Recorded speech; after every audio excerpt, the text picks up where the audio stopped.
we're Christians. Yeah. I say, I basically believe that Jesus Christ is the only way to salvation. There is no other way to salvation. What do you believe about religion? So I'm atheist. So I don't believe there's a God. I think when we die, that's it. So I'm not religious, but I think that people who are religious have a lot of respect for. I think you can find a lot of comfort in religion, and I think religion can make you a better person. It can make you happier, give you a community. So I think religion's wonderful. Sometimes it's also sometimes not wonderful, but yeah, I think that's kind of how I feel. Understandable. So why would you say you're an atheist, to get really deep into your beliefs? I think it's extremely unlikely that there is a God. So that's why I'm an atheist. So it's based on probability of there being no chance that there is a God. Well, I would say ultimately, when it comes to, and I'm going to use what is called the teleological argument, I don't know if you've heard it before, but basically it's the idea that necessarily all reality is based on one contingent fact, or one necessary fact, sorry, not contingent, and all reality is based upon that contingency. For example, hope I'm not losing you. Right, so when it comes to morality, logic, reason, the very logic and reason you're using to come to the conclusion that's all there's no probability or chance that there could be a God, or at least there's a small chance there could be one. That has to be based on something that is beyond yourself or transcends you. Right. It's nothing that it's not found in creation.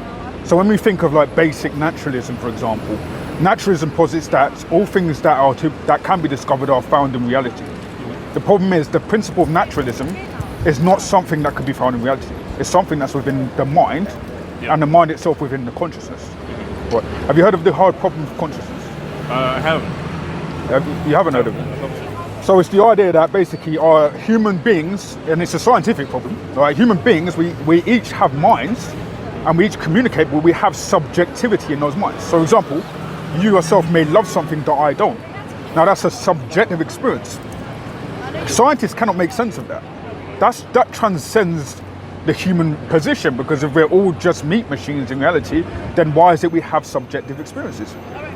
Atheism can't account for subjective experiences, nor can it account for morality. For example, things being good and evil, right or wrong. Yeah. If I, for example, to give the harshest possible excuse, right, was to go out there and let's say murder a child.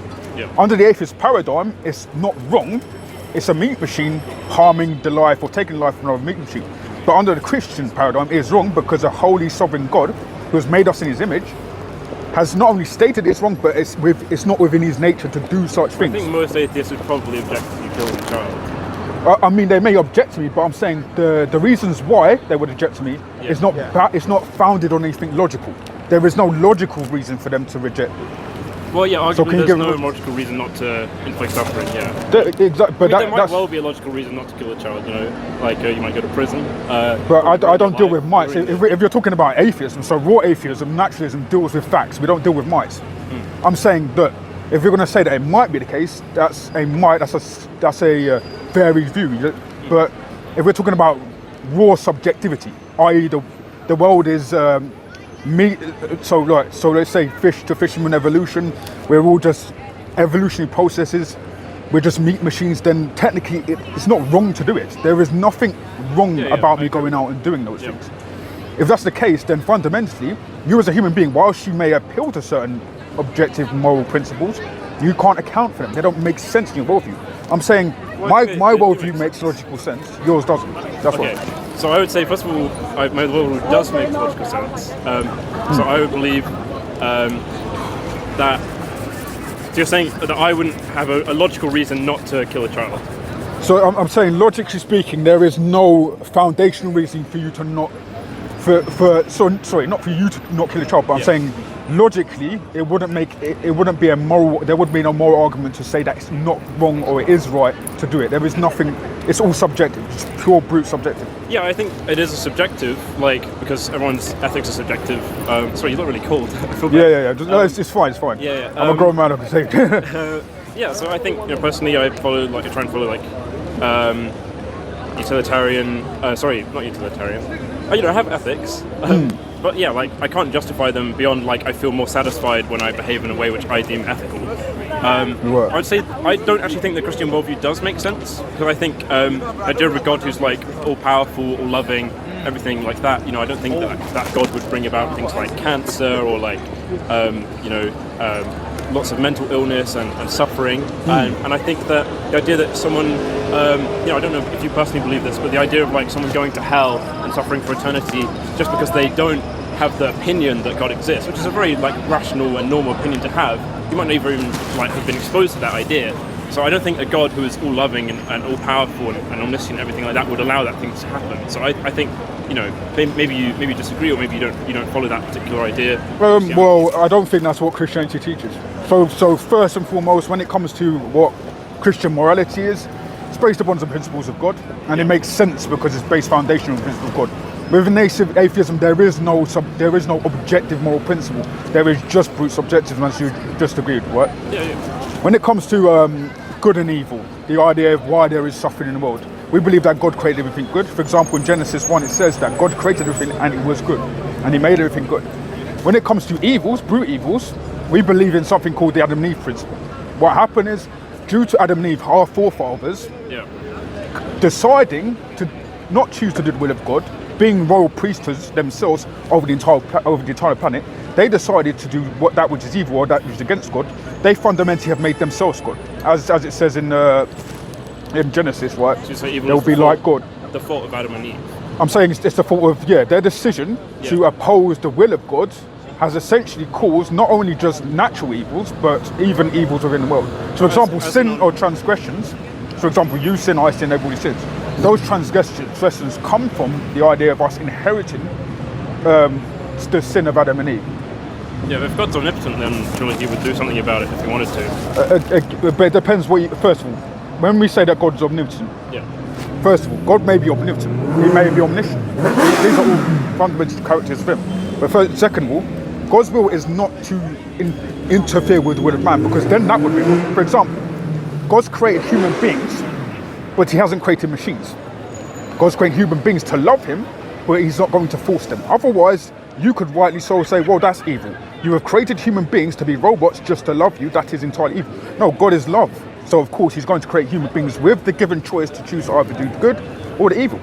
From the first time in the Garden of Eden with Adam and Eve, our ancestors, they were given that choice. Choose between the tree of life, which is obviously paradigmatic of life itself, or the tree of good and evil. What about all the people who don't get a choice? What about babies who are born with parasites that eat their eyes? They don't have a choice. They don't know about God. But that's why I mentioned natural evil as well. God could do something about natural evil. If God created the whole universe, then He's responsible for everything. But that's the point. The point is, we have become gods in essence because we have decided to turn against doing the good that is in Christ. So allow me to finish, right? So when it comes to the Garden of Eden now, the choice we made was fundamental because we chose whether to... I don't know about we. I'm saying the ancestors. So what I'm saying is not you who allow it today, but I'm saying our ancestors. So when I use the term we, I mean the mankind. Because essentially mankind makes that choice every day. We all make the choice to sin or to choose to follow God. Everybody does, including you. So essentially we're still, to this day, choosing to either eat from the tree of good and evil or to choose to eat from the tree of life. So what I'm saying is this, when we made that choice in the beginning, it caused a ripple effect. Have you heard of the butterfly effect? Yeah. At all, yeah. So it causes a ripple effect. All throughout time, generations upon generations fell into darkness and wickedness. What essentially has happened then is that natural evil has fallen into the world. God has allowed these things to show us a world without me, a world without submission to my will and my decisions, which are wholly good. We're not talking about a dictator here, because that's the false dichotomy of atheists, unfortunately. But we're talking about somebody who genuinely loves us. He's shown us this is the world you're going to live in if you choose not to submit to my will. And what does submit to my will mean? Live wholly for me. Live wholly to do that which is good, because we believe contingently within God's being, He is good, and there is no evil within it. Right? You as an atheist, when you appeal to say that things like for example, a baby born with eye illnesses or stuff like that, again, the naturalist view does not provide a good excuse for this. There's no excuse as to why. So there's no reason as to why that's good or bad. It's just how it's happened. It's just brute subjectivity. It's just the law of nature, law of natural reason. It doesn't matter. Just like pedophilia is the law of nature, it's the law of natural reason. It doesn't matter. And I would say that is ultimately, fundamentally, it's illogical. First of all, why is it illogical? That what's happening around? I'll say it's illogical because human beings have a sense of good and evil within themselves. If we have that's a sense we've of evolved to have. right? Because a sense of good and evil brings us together as a society. It means that we support each other, we care for each other, and that means we do better as a species, and therefore, by natural selection, we're more likely to survive.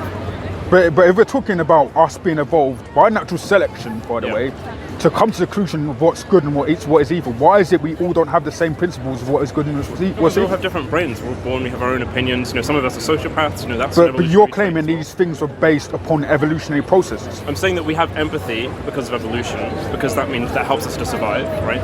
But empathy can't be subjective. Do you understand what I'm saying?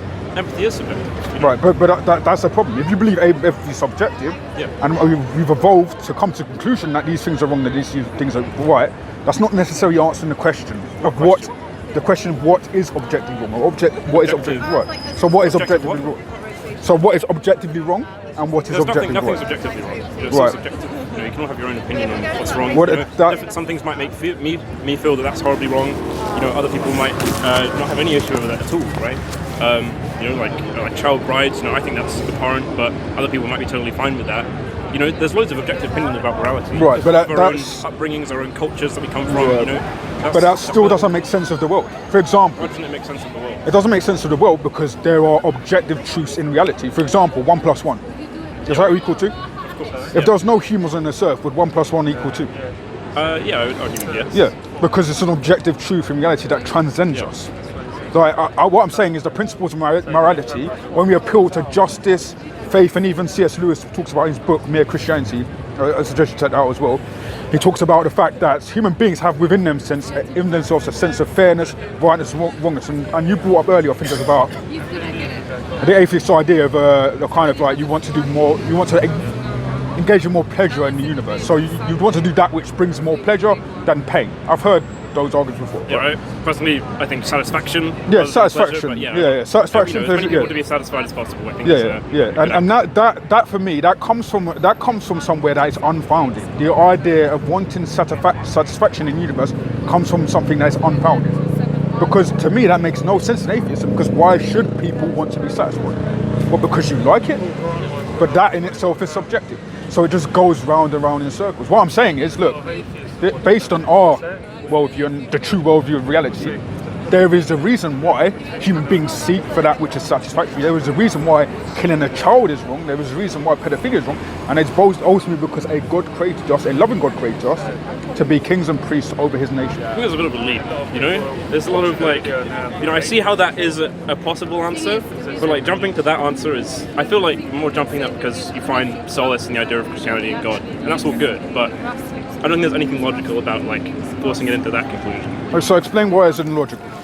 Why is it illogical? Because why would you believe that there's a God?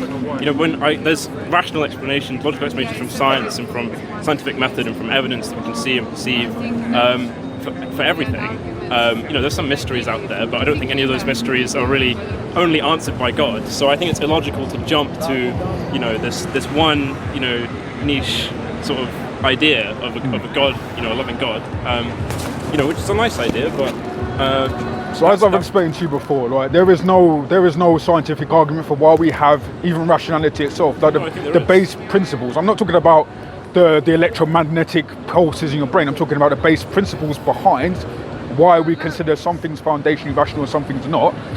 Then they're not discovered by science, because as I mentioned before, the whole problem of consciousness states that, look, we don't have any idea of why people have subjectivity within their minds. No, I think it's clear that why people have subjectivity in their minds. They come from different cultural backgrounds, they have different lived experiences, they have different genetics going into their brain, different parents, different friends, different things that they watch on TV, and this all comes together, and that's why they have different ideas.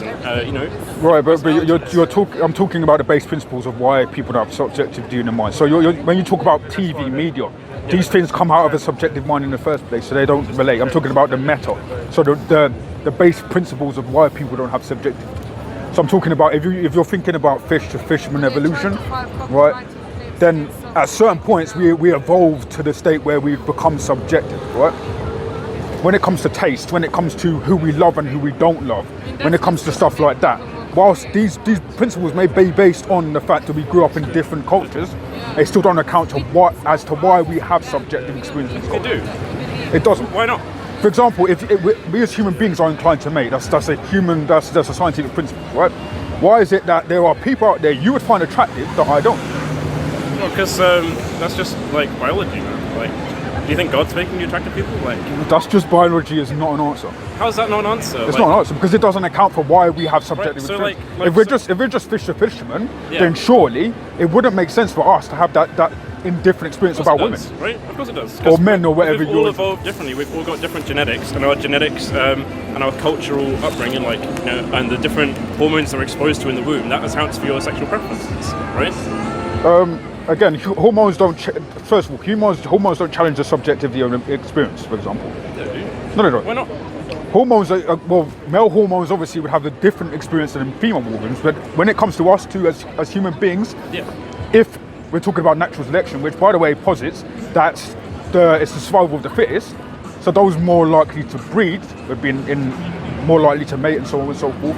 If let's say you were gay, I'm not saying you are, if let's say you were gay, it's my position that would favour me more than your position in that case. Yeah, but in a society where people are gay, right?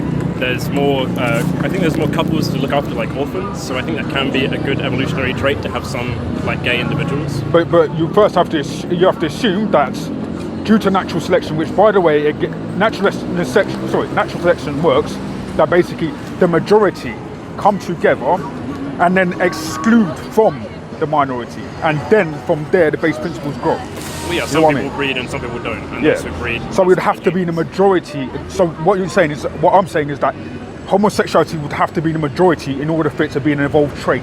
It's not an evolved trait. That's not right. Well, But if it was that's a due to if evolution. it was a majority in the population would decline, so I don't think that is right. But then it's a problem.